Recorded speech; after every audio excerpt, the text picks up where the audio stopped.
கிரிக் time ஃபேன்ஸுக்கு வணக்கம். என்ன ஒரு மேட்சுங்க, சூப்பரான ஒரு மேட்ச். யாரும் WPL ஃபாலோ பண்ணல அப்படின்னா இனிமேல் பாருங்க, நல்லா தான் இருக்கு உண்மையாலுமே.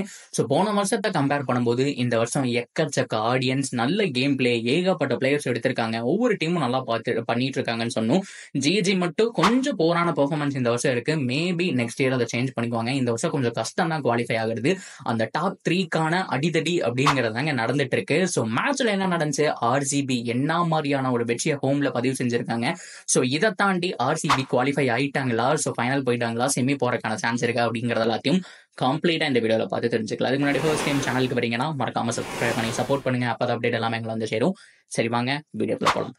So RCB vs UP Warriors செம்மையான ஒரு மேட்ச் அப்படின்னு தான் சொல்லணும். ஸோ நல்ல ஒரு மேட்ச், நம்ம ரொம்ப எக்ஸ்பெக்ட் பண்ணிட்டு இருந்தோம். RCB ஸோ இப்படி லாஸ் பண்றாங்களே, ஆரம்பத்தில் ஜெயிக்கிற மாதிரி இருந்துச்சு. ஸோ பழையபடி எப்படி மென்ஸ் RCB டீம் பண்ணுவாங்களோ அதே மாதிரி பண்றீங்களேமா அப்படிங்கிற மாதிரிலாம் கலாய்ச்சி வந்துட்டு இருந்தாங்க. அந்த வெறியோ என்னமோ தெரியல. இன்னைக்கு டார்கெட்டே எவ்வளவு தெரியுமா, 199 ரன். சரியான ஒரு டார்கெட்டுங்க. ஸோ இவ்வளவு தூரம் அடிப்பாங்க அப்படிங்கிற நம்ம எக்ஸ்பெக்ட் பண்ணல. ஸோ மேக்னா அண்ட் ஸ்மிருதி மந்தானா ரெண்டு பேரும் ஓப்பனிங் இறங்கினாங்க RCB பொறுத்த வரைக்கும். ஸோ மெயினா கிட்ட ஒரு நல்ல ஸ்டார்ட் இருந்துச்சு. பட் இருந்தாலும் அதை 50 கன்வெர்ட் பண்ண முடியல. 28 ரன்னுக்கு அவுட் ஆயிட்டு போயிட்டாங்க. ஆனா ஸ்மிருதி மந்தானா, நீங்க பிரிட்டி மந்தானா தான். ஸோ என்ன ஒரு அடிங்க, 50 பால் பிடிச்சு. ஸோ இந்த தடவையும் செஞ்சுரி மிஸ். போன தடவையும் பார்த்தோம் அப்படின்னா 70+ அடிச்சாங்க. இந்த தடவை கரெக்டா 80 அடிச்சாங்க.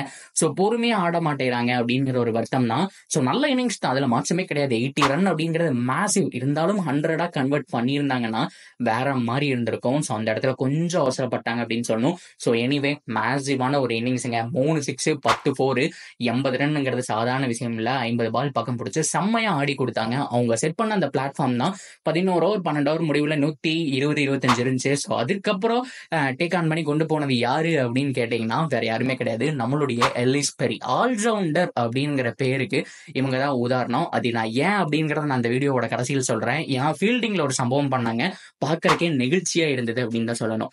அது ஒரு பக்கம் இருக்கட்டும். ஸோ பேட்டிங்க்கு வருவோம். அவங்களுடைய பேட்டிங் எக்ஸ்ட்ரானரி. அவங்க கிட்ட இருந்து ஒரு 50 பார்த்தோம். என்ன சிக்ஸுங்க, என்ன அடி அடிக்கிறாங்க, மனுஷியே இல்லை அப்படிங்கிற மாதிரி தான்.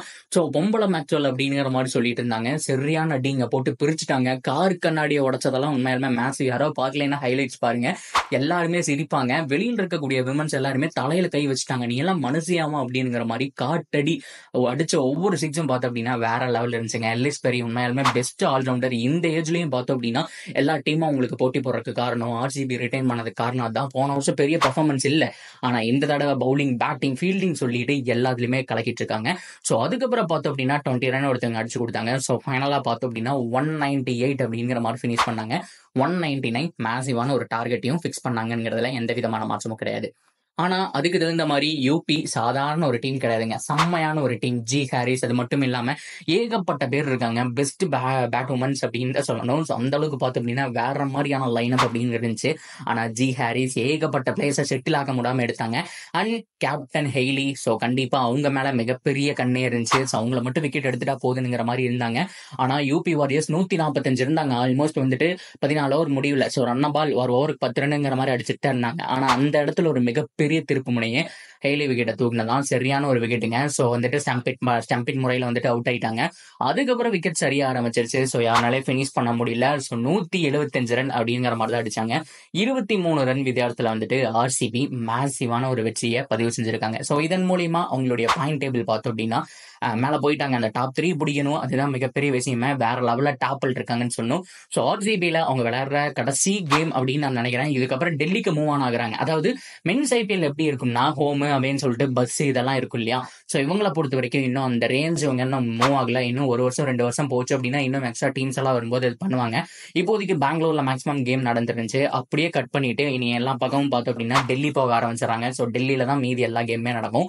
ஸோ பெங்களூர் கிரௌட் அதுக்காகவே அடிச்சு பிடிச்சி இந்த தடவை வந்தாங்க. 26,000 பேர் அட்டனன்ஸ், மேசிவான ஒரு attendance. And Smriti Mandhana and co உங்களுக்கு மேசிவான ஒரு ட்ரீட் கொடுத்தாங்க. சரி, ஓகே.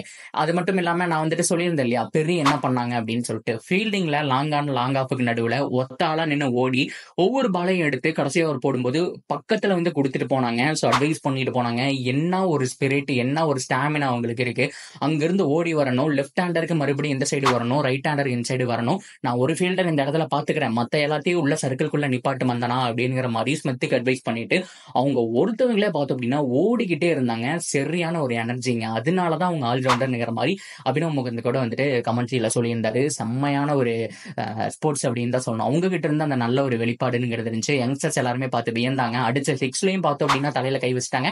அண்ட் ஃபீல்டிங்ல பண்ணும்போதும் கிளாப் பண்ணாங்க. ஸோ கீப்பர் முதல் கொண்டு எல்லாருமே கிளாப் பண்ணாங்கன்னு சொன்னோம். அண்ட் எலிஸ் பெரிய உண்மையாலுமே நீங்க வேற லெவல்.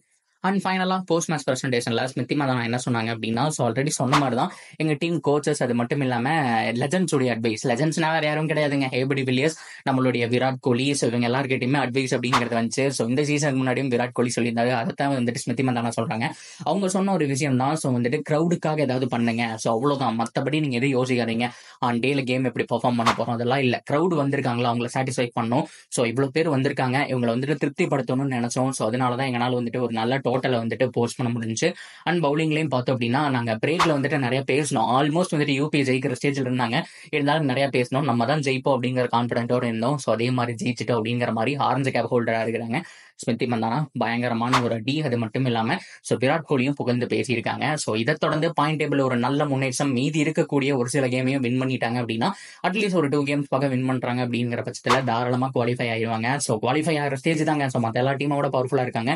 Mumbai RCB confirm. அதே மாதிரி யூபி நல்லா பண்ணிட்டு இருக்காங்க. ஜிஜி கொஞ்சம் டவுட். டெல்லி கேபிட்டல்ஸ் உள்ள வரக்கான சான்ஸ் இருக்கு. ஸோ அதை தாண்டி பார்த்தோம் அப்படின்னா சொல்றதுக்கு வேற எதுவுமே கிடையாது. அந்த டாப் 3ல யாரு போறா அப்படிங்கிறத நம்ம பொறுத்து இருந்து பார்ப்போம். ஸோ ஆர்சிபி கண்டிப்பா இந்த தடவை செமியில போயிருவாங்க. ஆனா அதுக்கப்புறம் டிராஃபி அப்படிங்கறத அடிப்பாங்களாங்கிறது கேள்விக்குறி. ஸோ நீங்க என்ன நினைக்கிறீங்க இந்த ஃபார்மை வச்சு அப்படிங்கிறது சொல்லுங்க. தொடர்ந்து அப்படியே இருக்கு சேனலோட நினைச்சிருங்க. மறக்காம சப்ஸ்கிரைப் பண்ணி சப்போர்ட் பண்ணுங்க.